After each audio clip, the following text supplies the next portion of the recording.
द्वारकाधीश. जय गुरु गोरखनाथ. मित्रांनो, आज आपण ह्या व्हिडिओच्या माध्यमानं शिष्य आणि साधक ह्या महत्वाच्या विषयावरती बाबा गोरखनाथांच्या आदेशानुसार जे उत्तर, जो आदेश मला आलेला आहे, जे ज्ञान मला प्राप्त झाले आहे, त्याच ज्ञानाबद्दल बोलणार आहोत. संपूर्ण तर मी तुमच्या समोर व्हिडिओच्या माध्यमानं सांगू शकत नाही, कारण काही गुपित गोष्टी असतात ज्या गुपित फोडले जात नाही, इतरांना शेअर केले जात नाही, सांगितले जात नाही. ते फक्त गुरु आणि शिष्य, शक्ती आणि साधक यामध्येच असते. तर महत्वाचा विषय, महत्वाचा मुद्दा म्हणजे साधक कोण आणि शिष्य कोण. मित्रांनो, आपण सर्वात पहिलं साधकाबद्दल जाणून घेऊया. म्हणजे व्हिडिओ बघायला तुम्हालाही आवडेल, तुम्ही आवडीनं व्हिडिओ बघाल. तर साधक म्हणजे ज्याला शक्तीने निवडले, ज्याच्यावरती शक्तीने कृपा केली, त्याला साधक म्हणायचे. आणि ज्याच्यावरती गुरुने कृपा केली, ज्याला गुरुने निवडले, त्याला शिष्य म्हणायचे. आता ह्या दोघांमध्ये फरक नेमका काय हेही जाणून घ्या. सामर्थ्याने, बळाने, पुण्यकर्माने कोण बलशाली राहील. ज्या मोक्ष या शब्दाचं प्रत्येक जण वर्णन करतो, प्रत्येकाच्या मुखामध्ये मोक्ष हा शब्द कायम ना कायम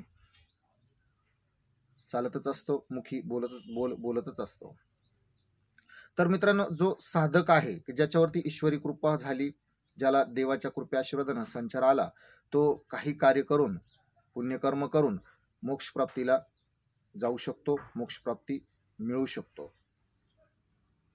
मित्रांनो, दुसरीकडे जो शिष्य की ज्याला गुरुने बनवले, गुरुने शिकवले, तो व्यक्ती कदाचित मोक्ष प्राप्तीला जाईल की नाही हे सांगू शकत नाही, हे निर्धारित करू शकत नाही. कारण गुरु जे शिकविल तेच ज्ञान त्याच्याकडे राहील.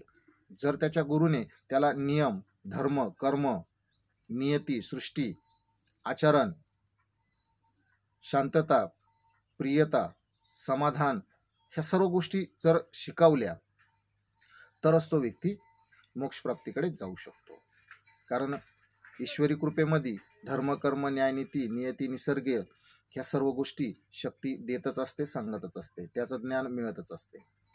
त्यामुळे सगळ्यात महत्त्वाचे म्हणजे ज्या साधकावरती कृपा झालेली आहे, तो महान कार्य करण्यासाठी शक्तीकडून कृपा प्राप्त करून घेऊ शकतो.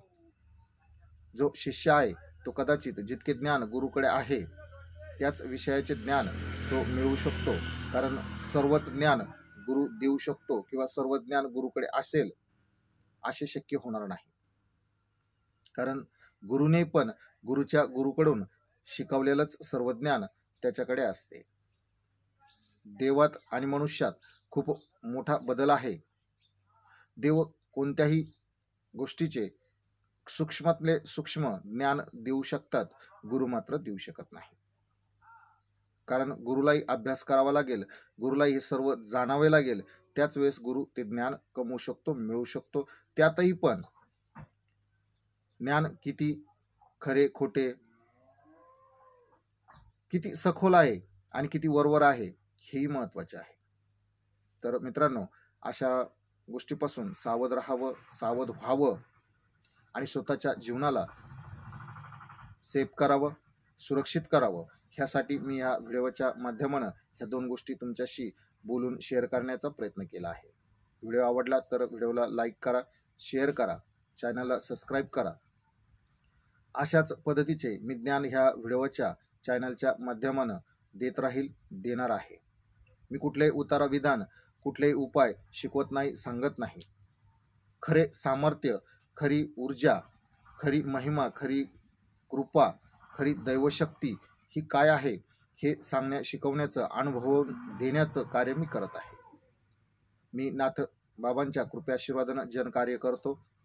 कोणत्याही पद्धतीचे कार्य असो, ते सर्व करण्याची हिम्मत आणि सर्व करण्याचे सामर्थ्य माझे बाबा मला पुरवतात.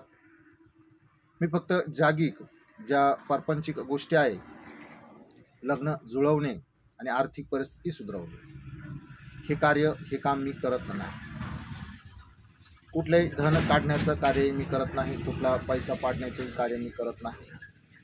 जो व्यक्ती कर्मानं येईल, ज्या व्यक्तीला बाबांनी इथपर्यंत बोलवलेले असेल, त्या व्यक्तीला नक्कीच समाधान, सुख, शांती मिळेल.